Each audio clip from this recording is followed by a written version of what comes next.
Welcome to Channel 6 Nightly News. I'm Veronica Corningstone. There's been an E. coli outbreak in the Tri-County area, officials say. The source has not yet been determined, but E. coli usually spreads through contaminated water and meat, sometimes hamburgers. Symptoms are similar to the stomach flu, such as stomach and abdominal pains, nausea, vomiting, diarrhea, and other gastrointestinal symptoms. However, symptoms can be worse and sometimes fatal. Here to talk to us is Dr. Andrea Richardson, a biostatistician and epidemiologist from the Centers of Disease Control and Prevention. Dr. Richardson, help us make sense of the numbers. Thanks, Victoria. As a biostatistician and epidemiologist for the CDC, we assess the health of the people, gather the data, make sense of all the findings for the public's knowledge and well-being. According to our data at the CDC, foodborne illnesses sometimes fly under the radar, but can be quite serious. About 250 diseases can be transmitted through food and can cause about 9,000 deaths a year. E. coli infections are one of the most common of those foodborne illnesses. E. coli, a bacteria pathogen that can be spread from contaminated water, agricultural crops, meat, as well as products like peanut butter and your spinach. It is very important for us at the CDC to know when an E. coli outbreak occurs and the rates of diseases that are higher than the normal endemic rates. This alerts us to a problem and can allow us to prevent more infections by recalling the contaminated product or properly inform the public about the health issue. Our biomedical scientists at the CDC believe that this outbreak may be due to some ground beef and that has been distributed to numerous grocery stores and fast food restaurants. E. coli infections are not due to your hereditary. As some of you may know, genetics is only 25% of your health status. However, 15% is your environment, and 10% is our access to medical care, and 50% is purely behavior. This means that if your environment, such as the food and water in our area, is contaminated and your behavior dictates where you choose to get your food and what you eat, you have an increased risk. Then, if you have poor access to the medical care, the infection may not be identified and reported properly, which then makes others at risk for a lack of proper awareness of the contamination. A big part of public health is knowing the people, the culture, and being able to effectively communicate health issues and prevention to them.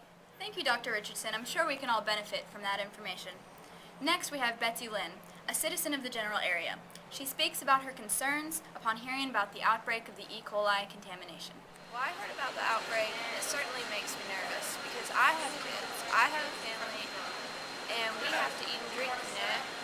If we didn't know what food is contaminated, how are we supposed to know what to eat? Plus, if one of my kids starts to get sick, how do I know it's not just a stomach bug they caught at school? I'm low income. I don't have the time or money to take them or myself to the doctor just in case. Even if I'm poor and I can only buy fast food for my family, I should have the comfort in knowing that the food and water is safe.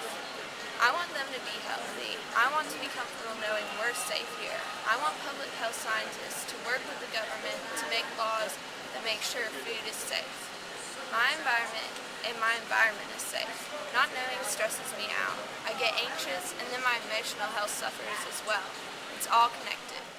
Thank you for your time and thoughts, Betsy Lynn. You make some valid points. And as Betsy Lynn pointed out, it is very important to know the source and determinants of the infection.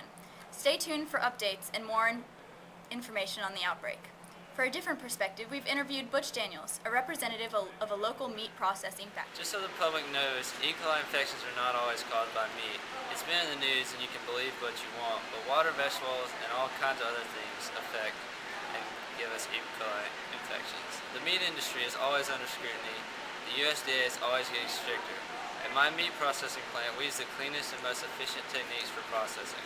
We are a clean factory. I don't need the government breathing down my neck for stricter rules and more government regulation. I own my company and abide by the laws and regulations already. Just because some other factories didn't doesn't mean my company and profits should have to suffer. Just keep that in mind. Thanks for joining us, Butch. Our next interview in our E. coli segment is with Dr. Nathaniel Schlotsky, an environmental health scientist. Thanks for joining us, Nathaniel. What can you tell us about the E. coli outbreak, not just from a public health perspective, but also environmental, since this is obviously very connected? You're right. Health science is definitely connected to the environment, especially in this case. E. coli contaminations are due to improper food and water conditions. These types of infections can easily be prevented if the right course is taken. It is my job to research the land, soil, and water to make sure that everything is safe for the public. Once we can figure out things that harm the public's health, we can work towards policy development with the government and the EPA for higher environmental standards. Additionally, we work with private organizations and businesses that promote environmental awareness and health. When we know what the risks and determinants of diseases are, we can implement interventions and monitor for effectiveness. For example, we can collaborate with private environmental engineers who can make specific designs for the best possible environment in a situation. This way, the circumstances that increase risk are decreased and prevention is stronger. Environmental health is still a developing field of public health, which means there is a lot of room for progress and research. For all of you who have been tuning in with us this evening, thanks for watching. All of the information has been to your advantage in this time of a rising health issue. Here at Channel News 6, we will keep you updated to let you know any new findings on the E. coli contamination. To end our segment, here is a touching message from Kathy Carroll, a food advocate and mother. It is a great service for this channel news to dedicate so much time to this epidemic. 5 years ago, my son was 3 years old. He never made it to his 4th birthday. He died from an infection from E. coli contaminated meat from a fast food restaurant. I had never really heard much about E. coli contaminations, how they spread, the symptoms, or anything else. Knowledge is vital to prevention. If you promote education, if you regulate systems, if you work with other fields to develop better courses of actions, watch those courses and make sure their working prevention can be attained. I'm now a voluntary food advocate who petitions with the USDA and with other members of the organization in order to have higher standards and regulations and better awareness on the topic. Next month, we're holding a fundraiser to gain support and funds for researching E. coli and other foodborne illness. Please come and support us because every penny helps and every person who is aware can help too.